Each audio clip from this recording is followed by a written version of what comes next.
What's cracking, guys? Omar Isaf here, back with another video. In this video today, we're going to take a look at an individual. We're going to do a case study, take a look at their before form, how I changed or augmented their technique for the better, and then give general advice for the rest of the people watching out there. So, like I said, we did this before with Eli, my boy from ZNA Production. We cleaned up his deadlift real quick, caused him to hit a PR. Same idea today. We're going to take a look at, this time, David Laid, his bench press technique. I'm now coaching him. I've been helping him out for a while when it comes to his lifting technique, some of his programming, his nutrition, making sure, I know you're watching this, David, you eat enough fucking food to get to your goal weight. But for the bench press, he has a lot of different goals. He kind of wants to do that power building approach where aesthetically he wants to improve certain areas of his body, but also when it comes to strength standpoint, he also wants to become better at the deadlift, the squat, and the bench press. So we decided to take a look at the bench press. This happened back in Vegas, met up with him. Great kid. Something I could say is that he is a quick learner and he is hungry for this shit. He must have asked me over 200 questions. I'm not even joking. When I was also helping out Lex, we cleaned up his squat technique. David blew up my phone after we were done, and I helped him out with his bench press because he just is really hungry for this stuff. So I'm not going to say these results are typical at all when it comes to, you know, improving technique or just getting better overall. I should definitely say that he is hungry for this. He's a quick learner. He studies and he listens a lot. He leaves his ego at the door. So I think that's the primary thing when you take a look at somebody. Yeah, so tell me what's going on with you, what your goals are, and why we're going to be blowing up essentially your bench press.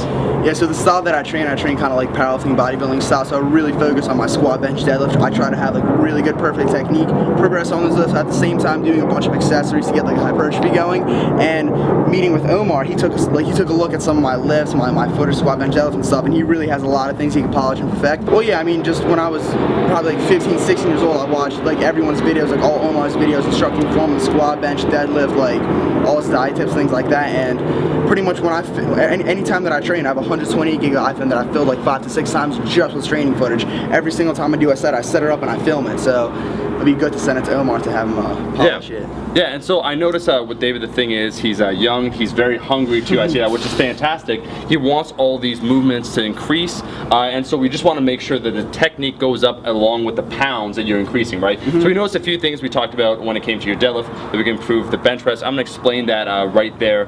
But essentially with your bench press, we talked about changing your foot position, the arch, essentially also your lats, your scapular retraction. Just a bunch of warm-ups before the bench, yeah, for the lats, stretching, the shoulder mobility, stuff like that. That's a big help. So we'll overview that. How did it feel, the before and after? So talk to me how, just quickly, before it felt and now after. Well, for the bench press, the way that I normally bench, how it felt was I would feel super explosive off my chest. Then like just I hit a brick wall with a sticking point, and my butt would always come off and it was kind of feel unstable. After Omar tweaked a few things, I just had this weird feeling of just like a consistent power throughout the entire movement. So at the bottom I felt strong, just all the way. I just felt strong all the way up to the lockout. And that was pretty much due to a combination of like really opening myself up with mobility and having a very good like powerful like setup. So I'm going to talk about very specific things that we changed for him, how then applies also to the rest of everyone watching this video. So just keep that in mind when I talk about this. This is not going to be quite a pure informative video where it's made, you know, for the masses, good general pieces of advice. This is a little bit more specific, tailored to one person. But if you want to see more stuff like this, maybe the programming, stuff for the aesthetic side, what the goals, how we're going to tackle it, make sure to like this damn video, leave a comment below saying hashtag Team No Calves, get it to 4,000 likes, and we'll make it happen. So, first point that I want to talk about technique. I know a lot of people out there, they think their technique is probably better than it is, and this wasn't the case with David at all. Like I said, he was completely open to everything, but we get set in our ways and we develop certain patterns, motor patterns, right, that we become comfortable with. And if we don't film ourselves often enough, we're probably more confident in our form than we should be. And so when I took a look at David's technique, he's watched a bunch of videos, he is once again somebody that studies this stuff, but there's still some things that we could definitely clean up immediately. The first thing that I saw is that his butt would habitually, and I mean always, lift off when he would do the bench press. And this is essentially to try and make your body go in almost a decline bench press mode where your hips flare up because you're not pushing effectively with that leg drive, and so it sets your body kind of up into a decline press that actually in a way can help you bench press, if that's your technique and you're fixing that way, bench press a little bit more weight. But that's not what we want. We want good, clean technique as always. So immediately, he's a taller guy, I think he's around 6'3", is that I changed his foot position from just a normal stance to wider and out and then back. And what that's going to do when we externally rotate with the hips, it's going to allow you to squeeze the glutes a little bit to kind of anchor the glutes onto the actual bench pad itself. Because remember, leg drive, what we want to do, we're exerting a force into the ground, and the goal overall is to shift the bar a little bit back towards our face. The bar isn't meant to travel in a straight line when it comes to the bench press. It actually curves a little bit back. And initiating that leg drive, as well as using some of that shoulder flexion, your shoulders, to push the bar back is what gets it off your chest explosively to help you then complete the movement. You start the movement strong, and then your chest takes over your triceps to complete the movement. So the first thing that I noticed is that he was bleeding or losing a lot of power at that bottom position. His hips would shoot up, his elbows would flare massively, and then he would always get stuck at that midway point. Right after, he got off with his chest, because he's more chest dominant, kind of like myself, he would get to that midpoint, and then his triceps wouldn't be able to complete the movement because then he was in an ineffective position. He was in a suboptimal position with his elbows all flared out, his shoulders a little internally rotated. It just wasn't a good look. So what we did, instead, we cleaned it up. We focused on moving his feet nice and wide and back. Along with that, along with changing his foot position and allow him to use better leg drive to push back, we had to go over the technique of essentially driving or digging your traps into the bench to create a stable base. We have essentially two major points of contact, three really. You have your head, you also have then your thoracic area, so you have your traps, let's say, and then we have the glutes. Because remember, we're exerting a little bit of an arch. The goal of the arch, once again, is to create that strong, stable position and also slightly shorten the range of motion on the bench press. So what we did, we focused on getting his traps to really dig into the bench pad itself to make sure it was firmly in place so that when he pushed back with his legs, his whole body want to shift backwards. So we shifted that back first. I actually decided, and I said this before, when it comes to the bench press, you can do it one of two ways. Either set your traps first or set your legs first. So for him, we set his traps first, digging into the bar, shoulder blade, or pad I should say. Shoulder blades really retracted and tight. As always, remember, when it comes to the bench press, we want our shoulders nice and safe, tight, strong, stable, once again. So dug his traps into the bench itself, then he planted his feet nice and wide, and from there he used to complain actually before of having a little bit of lower back pain when he would do the bench press, and that's because he would push his feet into the ground. He was arching more with his lumbar area, so his lower back as opposed to that mid back, and what would happen, his hips would shoot up and then it would excessively arch his lower back, putting a whole lot of pressure on that lumbar area. So what we did instead, we dug the traps into the bench, planted the feet, and then from there I gave him the cue in his head to really extend with that thoracic area. So thinking about the shoulder blades kind of coming towards the butt. So from there, we're arching up, chest tall, trying to get the chest nice and high, setting up the bench press technique. So his arch was instead shifted from the lumbar area predominantly to his thoracic area. He dug his traps into the bench pad itself to create that strong base, shoulders really retracted, and then we created that nice leg drive position with the feet out and wide. Because he's taller, that works for him. They also could be right out in front of you. For me personally, I also slightly externally rotate and move my feet a little bit back towards me to get that arch. So that's the setup, right? That's how you set up for a strong, stable, dependable position, because what you want to do when it comes to the bench press is that you want to launch the bar off of your chest.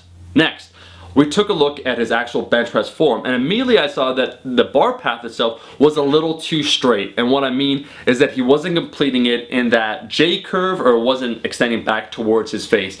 And that is because he wasn't using both leg drive and proper then technique when it comes to the shoulders, the triceps, and the chest. And here's what I mean. When you're bench pressing in a straight line like a lot of beginners, or just a lot of people that aren't aware, you're bleeding a lot of power at the bottom. Why? Because once again, when it comes to your upper pec, one of the functions is that shoulder flexion, lifting the shoulder up a little bit. Same idea with your delts. That's its major function in the bench press. So you're giving up a whole lot of power by just pushing it essentially away from you, is what it would look like when you do the bench press. And so you're limiting both the amount of size that you could build and also the strength that you have. So we made sure that he made contact with pretty much the highest point of his chest, and then from there he would slightly push the bar back as he drove his legs into the ground.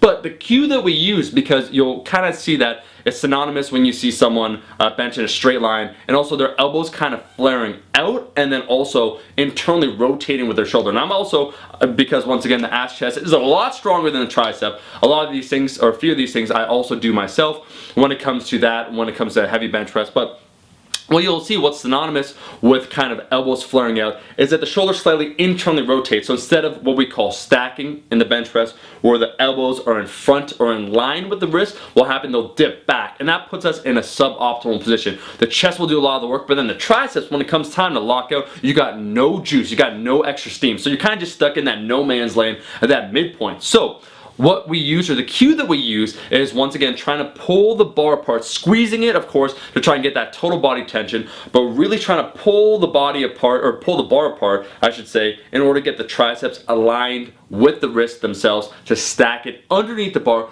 to create a strong, powerful force with which to bench press. So, when we talk about pulling the bar apart, however, we're also talking about getting the shoulders in its proper position. We don't want the elbows to flare too early when it comes time to press. He is selecting a wider bench press grip because he's lankier, he has longer limbs, but we don't want to lose or sacrifice all that position when we move to the bench press from the bottom to the midpoint to the lockout. So remember, if you lose that position just to get the bar up, kind of like if your hips rise on the deadlift early, like really excessively early, and you round, yeah, you might get the bar off the ground, but then to lock out, it's a lot harder. Same idea with the bench press.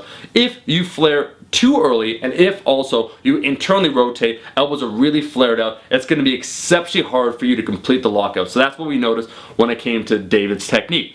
What we did instead, the cue was squeeze the bar, try and pull it apart, and also then push it back towards your face as you begin the press. And what you'll see when that happens is that there's a more fluid transition from the bottom to the midpoint to the lockout. Again, if we had to briefly analyze the bench press, what happens when you actually do the bench press, bottom position is very dependent upon leg drive, chest strength, and also shoulder strength. When you get past that bottom position to that midpoint, it's all about your chest trying to complete that movement to get it all the way to the lockout, which then is very tricep dominant. So looking at kind of David's physique, where he's built, he is naturally a more chest dominant, torso dominant bench press person such as myself. So we selected a wider grip, but we also had to make sure the triceps were getting some love and attention when it came to the actual technique. So we did all that.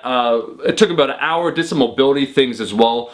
I made a whole video on this about how push-ups are magical when it comes to warming up, because once again they kind of train a few different things, but your serratus anterior, they also train that the bench press does not, and that helps with shoulder stability, because one thing that he also complained about is that when he would sometimes unrack the weight, it would just feel unstable. And once again, if you do a lot of compound movements or machines, but you don't do something like a bodyweight exercise like a push-up, you might not be training that serratus anterior. So I had him do some push-ups just to warm up his shoulder girdle itself, get it nice and healthy, feeling strong. So from the stretching, from the mobility, from the technique, from the setup, everything, the bench press cleaned up a hell of a lot more, because he was using essentially a suboptimal technique that he could only go so far with it until either he would injure himself or just plateau. And so we're leaving potential when we don't optimize our technique.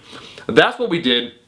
And then we worked on everything. There's also just, some programming, exercise selection. He did a specificity block when it came to the incline bench press, and he actually then smoked 315, which was his goal. He actually technically did 315 before, but as David and I know, we're not going to count that for several different reasons. He's at a much lower body weight now than he was when he did that 315. But this was a true 315, and he could take this technique with him all the way up as he continues to lift. It also maximizes total muscular recruitment. So there's an intersection between the two things, right? You want to have a safe, strong, powerful bench press, but you also want to be using all the muscles. And so when you use proper technique, there's a higher likelihood that you're using the correct muscles. You shouldn't be using the lower back when you do the bench press. Same idea when you do a bicep curl. So overall, once again, this is a case study. There's a lot that it could apply definitely to individuals out there, especially if you're a little lankier, a little taller, when it comes to the foot position, setting up for the leg drive, externally rotating with the hips, squeezing the glutes, making sure your core is braced. Might want to throw on a belt if you find you just have a little bit of lower back discomfort. Focusing on with the thoracic area extending in order to get that proper arch. And also when you set up, you're trying to squeeze or pull that bar apart, squeeze the bar as hard as possible, try and pull it apart and then get the elbows in front of you or in line, stack it with the bar and the wrist. And so when you push the bar, you're slightly pushing it back towards your face. You combine all those things and you will notice or should notice a big difference. And so there's a lot of cool things in the works, PRs are coming. I'm damn proud of David. I can say that he listened to everything. He asked a whole lot of questions. And the most important thing, which I wasn't able to do when I was his age, when I was 18, is leave my ego at the door. Because I always believed for a long period of time, I got it. Like I just said, I got it, right? Like don't worry about it. Like it'll correct itself. And so that's a very important point, because temporarily, sometimes when you change technique, overall your strength temporarily goes down. Remember, you've ingrained this pattern for so long, this incorrect technique. Suddenly when you start doing new shit, it just feels weird, it feels foreign, it doesn't feel right. So we're going to be working on that. He's going to be bench pressing a new PR. Stay tuned for that. Just getting stronger overall, gaining that lean mass. That's pretty much the video, guys. This is an example of a case study. I'll be doing more of these just because we use YouTubers as good examples. Why? Because they're visible. We have a lot of video quality of them. We can then analyze their complete technique, the change, the positive change, and then make recommendations. And they're very relatable then in that way. Thank you so much for watching the video. If you like the video and want to see this into the series, make sure to like the damn video. And maybe if you want to see me talk about that lean mass phase with David, hashtag Team No Calves, check out his channel. Link is in the description. I'll be seeing all you guys, my rascals, in that next video. Peace. Being on Omar's channel is an absolute pleasure. So when's this video going to be out? I need to see it immediately. You need to see it immediately. It's going up right now. This is a live stream actually. Wanted to go in for the hand. Just if you want. Just cut it. Do it, David. Do it, David.